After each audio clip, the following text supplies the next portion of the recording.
We're at a small village called Patapatani on the shore of Lake Titicaca, the southern shore in Bolivia, and my mind is blown because inside this little museum is a 7 to 9 month old fetus of a baby with an elongated head. So this proves that there were people in the past who genetically had elongated heads, and we're fortunate that we have Ken with us, and Ken is a radiologist, which means he's an expert on human anatomy and disease. So we're going to interview him after you see the baby. So here we have Ken, and here we have the fetus baby. Ken, as a medical practitioner, can you tell us what we're looking at? So we're looking at the fetus here. The ribs are not expanded, so this fetus likely died between 7 and 9 months, or was a stillbirth. We're looking at a somewhat elongated head. The anterior fontanelle is more posterior than normal. Trying to think of a reason why you would have a stillbirth between 7 and 9 months. Usually is the result of a genetic anomaly. So this is either the result of inbreeding or the breeding of something with human was not compatible. But in any event, the fetus has got human-like characteristics, but it also has non-human-like characteristics in the sense of the elongated skull. So in terms of the anatomy, the number of ribs are normal? The number of ribs I counted were, let's see, there are 12 ribs. Okay. On this side. So that's normal. So that's normal. The pelvis looks normal, the femur looks normal, tibia and fibula look normal on this side. The jaw is displaced, but looks normal, no teeth. The orbits look normal. And the cranium is elongated with a posteriorly displaced anterior fontanelle. The sutures appear human-like in the sense that they've got the lambdoid, the coronal, and the sagittal sutures. No extra sutures are noted. The head is literally the size of the body. Do you know of any disease that could cause that? You could have hydrocephalus, which would cause the enlarged head like that. And that's about the only thing I can think of that would enlarge the head. But do you think this is hydrocephalus? I don't know. I do not know. Could be the result of genetic inbreeding, or it could be, like I said, breeding with something that's not compatible with human. So are you literally saying with that last statement that this could be the product of a Homo sapiens breeding with a non-Homo sapiens? That is correct. That is what I'm saying. So sorry, you're saying similar? Similar, yes. But not compatible? Correct. They have to be similar in order to get a fetus to be 7 to 9 months. Whereas if they were completely incompatible, there wouldn't even be implantation. There wouldn't be any embryo at all. So you heard that, and that came from Dr. Ken, who is a radiologist, a physician from the United States. He believes that the fetus that you were just looking at could be the byproduct, unsuccessful, of the breeding between Homo sapiens sapiens and something else. Something closely related to Homo sapiens sapiens, because otherwise you would not get a possible baby. But he has stated quite convincingly and straight that he believes that that is not Homo sapiens sapiens.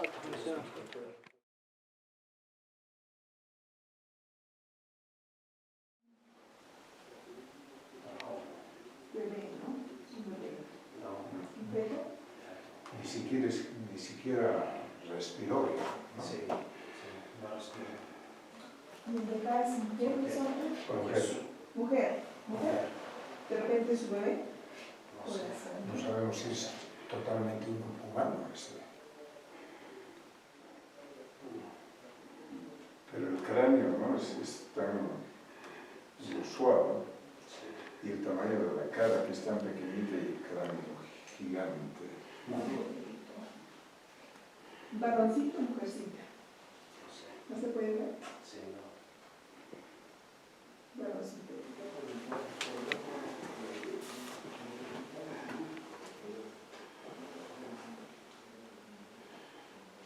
Pilas, a ver, voy a ver si vienen pilas.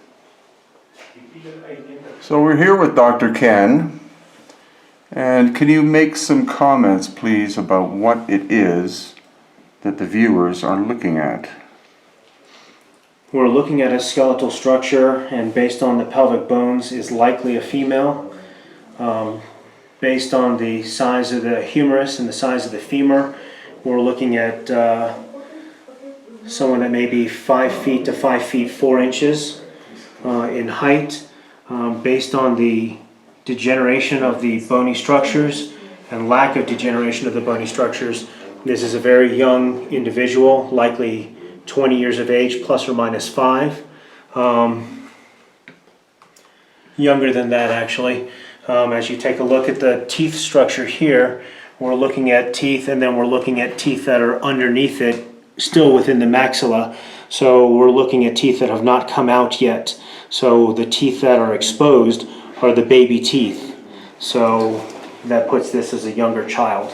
So we are looking at a child. So how old would you estimate based on the teeth? Based on the teeth, you're looking at between 8 and 12 years old.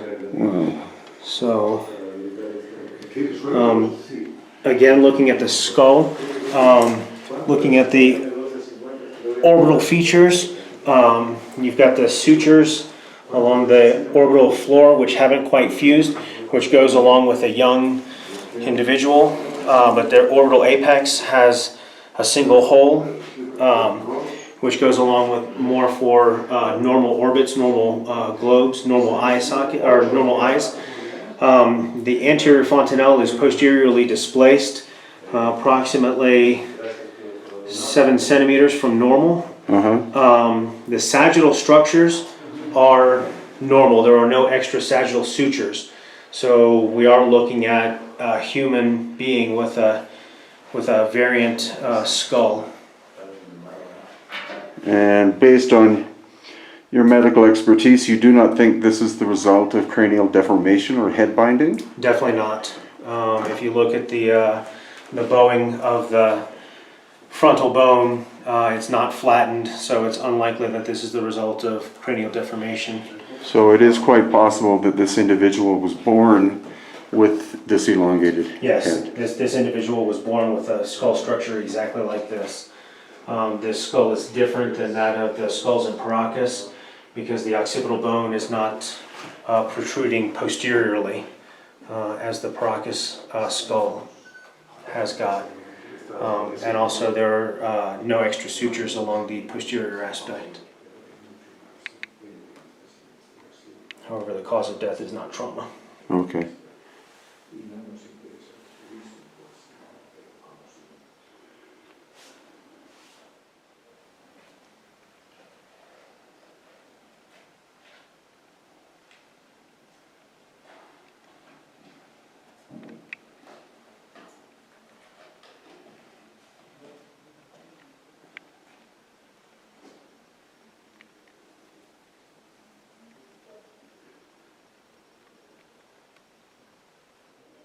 So Ken, based on what you've seen of the larger skeleton that is in the glass case, what can you tell us about it?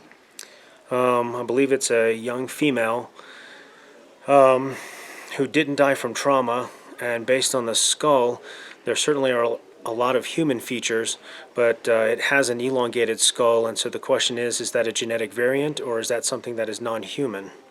And the answer is I don't know. But it certainly is a certainly is a young female. And what age would you estimate? I would estimate between 8 and 12 years of age. Most of the teeth have erupted, and those are permanent teeth that you're looking at. But there is one tooth on the right that still has a unerupted tooth yet. So you're looking at an older child, Of 8 to 8 to 12 years of age. So you heard it, not just from a physician, not just from an anatomy expert, but from an American-trained radiologist, that what he was looking at was a child with an elongated head. He stated that he believes that the child was born with that elongated head, and he also believes that it has mainly human characteristics, but the skull itself is not that of a Homo sapiens, most likely. So the next question is, who was it?